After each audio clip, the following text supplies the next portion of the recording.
Hi guys, it's Sterling Spectre here. In today's video, I'm going to be talking about if it's too late to start mining cryptocurrencies in 2022. So currently we have seen the Ethereum merge push back to around September time. And even though it has been pushed back multiple times, we are nearing in on the merge soon. This is one of the biggest things to happen to proof of work mining. And it leaves many people wondering if it's too late to start mining crypto. As we know, this merge will cause the Ethereum network to switch from proof of work to proof of stake. So mining Ethereum will become obsolete. This merge also has the possibility of killing crypto mining. Personally, I think there's a possibility right now that it will for a while, but I believe there will be a recovery after the dust settles from the merge. Right now, we are faced with a possible opportunity to get ahead of this merge and put a plan in place to ensure we can still mine after the merge. Miners obviously don't want this merge to happen, however the rest of the market has been calling for it for a while now. Ethereum users want to see lower gas fees and investors want to see lower environmental impact. As we all know, Ethereum is for the main part the most profitable coin to mine. Whether it be a small miner or a large-scale farm, people have invested thousands of dollars into this mining equipment. Therefore, this merge comes with financial concern for all these miners. This financial concern is one of the main factors when it comes to the topic of the video. Is it worth it to put money into this mining if it will end in a few months? Well, it really depends on your plans. If you're thinking about mining Ethereum and stopping after the merge, then I would highly recommend not buying equipment just to mine Ethereum. This is simply because you won't have enough time to return on your investment. Returning on your investment is the biggest thing when it comes to mining. Let's say you start off with one card on your rig. If you want to mine properly, I'd suggest that you wait for that card to return on investment, then buy another card. This then scales quicker because you have two cards, so you make the money back quicker. You then repeat the steps for 3, 4, 5, 6 cards. In my opinion, that's how all miners should start building their rigs. Now we only have 4 months till the merge, so you probably won't be able to return your investment on any of the cards you bought. Remember, this only applies to mining Ethereum up until the merge. If you have a plan to mine after the merge, then I would start looking into other coins that will be viable to mine after the merge and focus on buying cards that will be good at mining those coins. A great example of this is FLUX and Ravencoin. They are coins that have good profitability right now, depending on which card you have.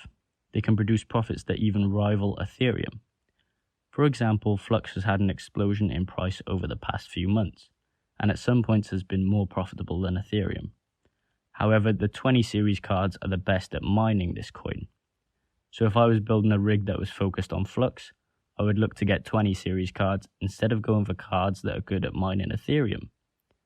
This is because after the merge there will be demand for these cards that can mine specific coins, and therefore the price of your GPU will be higher if it comes to reselling it.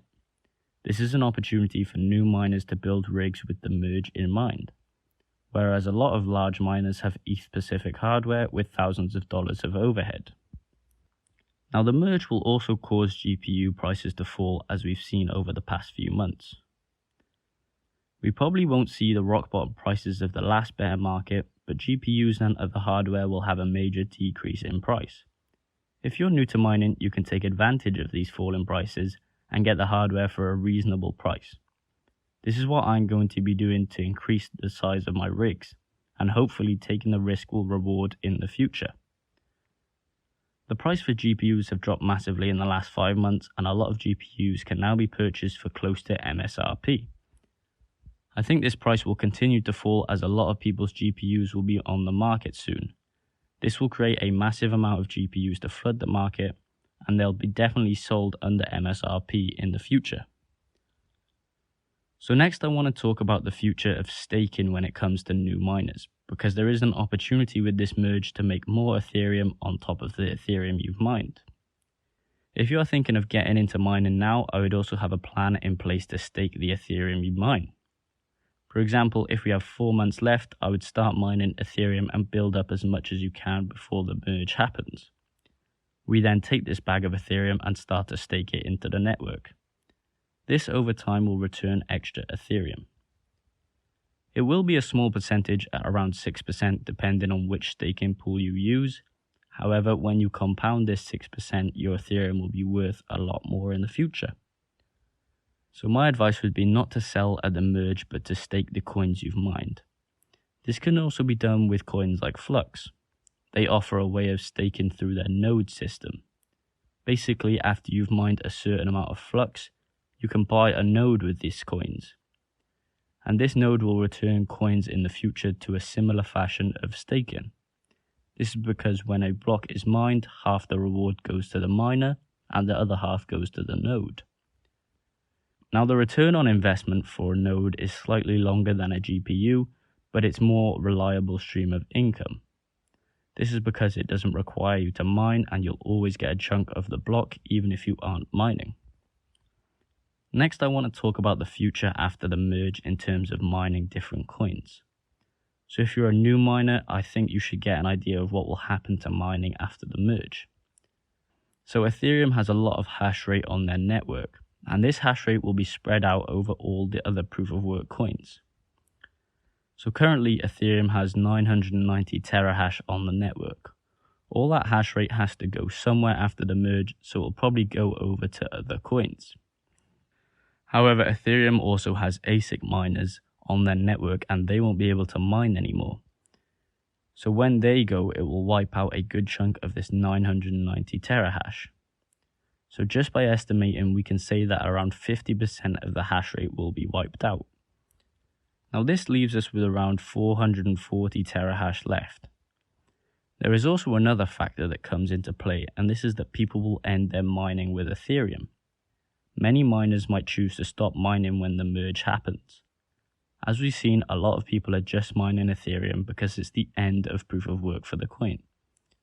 This could take a considerable chunk out of this 440 terahash. I'm going to go with an estimate of around 50%. This leaves us with around 340 terahash to be split up into the rest of the proof of work coins.